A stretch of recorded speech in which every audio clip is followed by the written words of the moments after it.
Let's do question number first of exercise 8.3, that is comparing quantities. Question number first is tell what is the profit or loss in the following transaction. हमें ये बताना है इन सब cases में क्या profit, कितना profit हुआ है और कितना लॉस हुआ है. Also find the profit percent और loss percent in each case. और हमें प्रॉफिट परसेंट और लॉस परसेंट दोनों चीज़ें निकालनी है. अगर प्रॉफिट हुआ है तो प्रॉफिट परसेंट निकालनी है और लॉस हुआ है तो लॉस परसेंट निकालनी है. तो कैसे करेंगे देखिए. फर्स्ट पार्ट में कह रहा है gardening shares bot for ₹250 and sold for ₹325. Shares का मतलब होता है कैंची. गार्डनिंग कैंची ब्रॉट की गई ₹250 की और सोल्ड की गई ₹325 की. तो हमेशा याद रखिएगा, अगर हम कम की चीज़ लाए हैं और ज़्यादा में बेची है तो हमारा प्रॉफिट होता है, लेकिन अगर ज़्यादा में लाए हैं और कम की बेच रहे हैं तो वो हमारा लॉस होता है. राइट. तो ए पार्ट में हमारी कॉस्ट प्राइस कितनी है. कॉस्ट प्राइस को मैं सीपी लिख रही हूँ. सीपी ऑफ शेयर है हमारी, देखिए बॉट का मतलब है कॉस्ट ₹250, तो ₹250. राइट. और सेलिंग प्राइस देखिए, सेलिंग प्राइस ऑफ शेयर कितना है,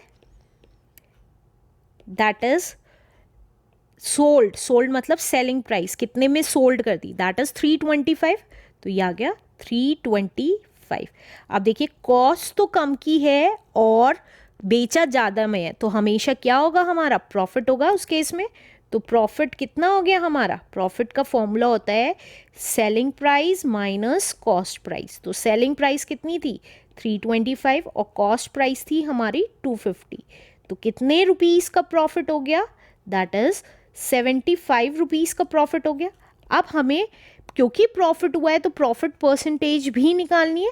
तो अब प्रॉफिट परसेंटेज का फॉर्मूला क्या होता है, प्रॉफिट परसेंटेज का फॉर्मूला होता है जो प्रॉफिट निकल के आया है, प्रॉफिट अपॉन सीपी. सीपी मतलब कॉस्ट प्राइस इंटू 100. परसेंटेज निकालनी है इसलिए इंटू 100. तो अब हमारा प्रॉफिट हुआ 75 रुपीस का, तो हमने लिख दिया 75. कॉस्ट प्राइस हमारी थी 250 इंटू 100. जो जो पूछा है फॉर्मूले में उस सब की वैल्यूज़ लिख दी. अब जो कैंसिल होता है उसको कैंसिल कर देंगे. तो देखिए ये 0 से 0 कट गई. अब 25 वन ज़ा 25, 25 थ्री ज़ा 75. तो ये कितना आ गया, 3 इंटू 10 इज 30. अब प्रॉफिट परसेंटेज निकालनी थी, तो प्रॉफिट परसेंटेज कितनी आ गई हमारी, that is 30% is the answer. Let's do second part now. Second part में कह रहा है अ रेफ्रिजरेटर ब्रॉट, ब्रॉट मतलब cost price, for ₹12,000. Refrigerator brought किया 12,000 रुपीज़ का. तो कॉस्ट प्राइस कितनी आ गई, cost price of refrigerator, refrigerator आ गई हमारी 12,000 रुपीज़. तो ₹12,000. और आगे क्या कह रहा है, एंड सोल्ड एट ₹13,500. और सोल्ड का मतलब SP, that is selling price of refrigerator आ गई हमारी, दैट इज 13,500 रुपीज़. तो अब देखिए दोनों में से ज़्यादा कौन सा है, ये वाली वैल्यू और ये क्या है, सेलिंग प्राइस. तो हमें क्या होगा, प्रॉफिट होगा क्योंकि सेलिंग प्राइस हमारा ज़्यादा है. तो प्रॉफिट कितना हो गया हमारा, उसका फॉर्मूला होता है सेलिंग प्राइस में से हम कॉस्ट प्राइस माइनस कर देंगे. तो सेलिंग प्राइस है हमारा 13500 और कॉस्ट प्राइस है हमारा 12,000. तो कितने का प्रॉफिट हो गया, दैट इज़ 1,500 रुपीज़ का हमें प्रॉफिट हो गया. अब क्योंकि हमें प्रॉफिट हुआ है तो प्रॉफिट परसेंटेज भी निकालनी पड़ेगी. तो हम प्रॉफिट परसेंटेज निकाल लेते हैं. तो प्रॉफिट परसेंट आ गया हमारा profit upon CP cost price into 100. Loss के केस में भी सीपी आता है अपॉन में और प्रॉफिट के केस में भी सीपी आता है. तो प्रॉफिट हमारा था 1,500, कॉस्ट प्राइस थी हमारी 12,000 इंटू 100. तो अब जो कैंसिल होता है उसको कैंसिल कर देंगे. 2 0 कैंसिल हो गई, 1 0 कैंसिल हो गई. अब देखिए 3 4 ज़ा 12, 3 5 ज़ा 15 एंड 0. तो अब ये कितना आ जाएगा, 50 को 4 से डिवाइड कर देंगे, राइट? तो ये कितना आ गया? तो डिवाइड करके देख लेते हैं। 50 को 4 से डिवाइड किया, 4 1 ज़ा 4, 10 हो गया। नाउ 4 2 ज़ा 8, 2 बच गया, पॉइंट लगाया, 0 हो गया, 4 5 ज़ा 20। तो ये कितना आ गया प्रॉफिट परसेंट हमारा? 12.5 आ गया हमारा profit percentage answer.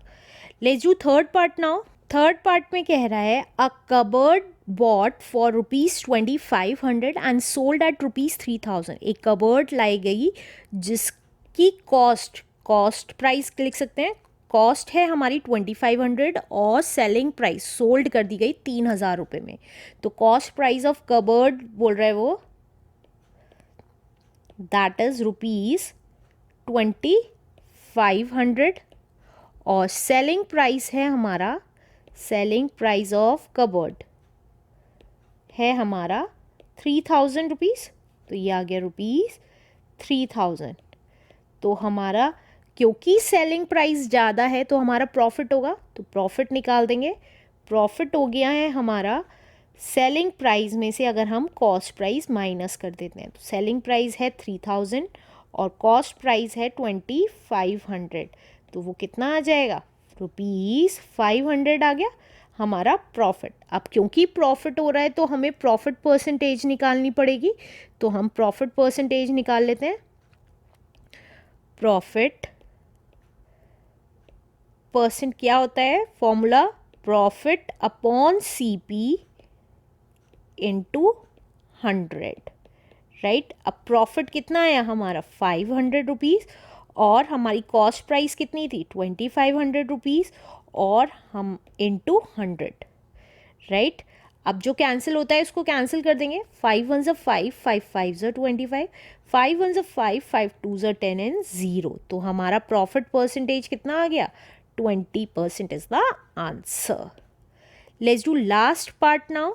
Last part में कह रहा है a skirt bought ₹250 and sold it ₹150। एक स्कर्ट ब्रॉट की गई 250 रुपीज़ में और सोल्ड कर दी गई 150 रुपीज़ में, राइट? तो कॉस्ट प्राइस कितनी हो गई? ब्रॉट कितने में की गई थी? 250 रुपीज़ में। तो सीपी ऑफ स्कर्ट हो गया हमारा ₹250 और एसपी जितने में सोल्ड की गई वो सेलिंग प्राइस कहलाता है। तो एसपी ऑफ स्कर्ट हो गया हमारा ₹150, राइट? अब क्योंकि आप देखेंगे सीपी ज़्यादा है तो दैट मीन्स जब सीपी ज़्यादा होता है तो हमारा क्या होता है? लॉस। तो लॉस का फॉर्मूला होता है सीपी माइनस एसपी। तो सीपी था हमारा 250 और एसपी था हमारा 150। तो कितने का लॉस हो गया? 100 रुपीज़ का हमारा लॉस हो गया। अब क्योंकि लॉस निकला है तो लॉस परसेंटेज का ही फॉर्मूला लगाएंगे। तो लॉस परसेंट का फॉर्मूला होता है लॉस अपॉन सीपी इंटू 100। तो लॉस आया 100, सीपी था हमारा 250 इंटू 100। तो अब जो कैंसिल होता है उसको कैंसिल कर देंगे। अब 25 1 ज़ा 25, 25 4 ज़ा 100। तो ये कितना आ गया? 4 10 ज़ा 40। तो हमारी लॉस परसेंटेज आ गई 40% इज द आंसर।